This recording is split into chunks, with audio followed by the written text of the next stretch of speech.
What if one night, astronomers detected something that should not exist? A black hole had entered our solar system, and it was moving closer to Earth. Right now, our solar system is stable because gravity is predictable. The Sun contains more than 99.8% of the system's total mass, and every planet follows a carefully balanced orbit around it. Despite how they're portrayed in movies, black holes are not cosmic vacuum cleaners.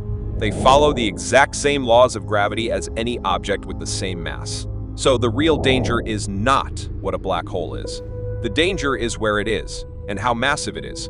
Let's define the scenario precisely.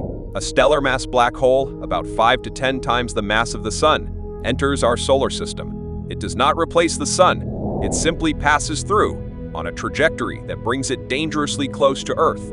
At first, nothing seems wrong. The sky doesn't go dark. Earth isn't torn apart. Life continues as usual. But deep space instruments notice something unsettling. Planetary orbits begin to shift slightly. Mercury and Venus start to wobble. Asteroids drift out of their stable paths. And Earth's orbit begins to change by fractions of a percent. Teeny changes. But in space, small changes compound over time.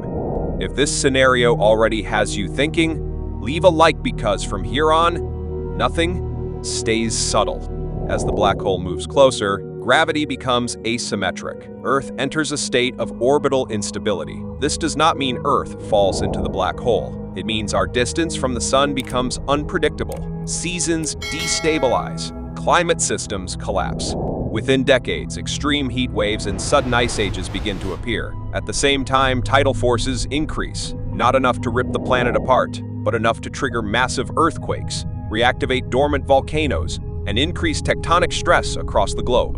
Satellites are the first to fail. GPS systems break down. Global communication degrades. Orbital debris becomes chaotic and uncontrollable. And then comes the real threat. If the black hole passes within a few astronomical units, it can eject Earth from the solar system, entirely flinging our planet into interstellar space. No explosion, no warning, just a silent separation from the Sun. And once that happens, human survival is measured in weeks. But here's the question. Scientists still debate, is there any scenario where Earth survives? There are only 3 realistic outcomes. Scenario 1, the black hole passes through quickly. Earth survives, but the solar system is permanently damaged. Scenario 2, Earth is ejected into deep space. The surface freezes solid, and if life survives at all, it does so underground. Scenario 3, Earth is pulled into a highly elliptical orbit. Extreme temperature swings make long-term civilization impossible. In none of these scenarios does the black hole swallow Earth. That part is a myth. The real threat is gravitational chaos. Now I want to hear from you. If this happened tomorrow, which scenario do you think humanity would survive the longest? Write your answer in the comments. A black hole wouldn't destroy Earth like in the movies. It would do something far worse. It would quietly rearrange reality. And in the next video, we'll explore what would happen if we replaced our moon with other moons from the solar system. Stay tuned.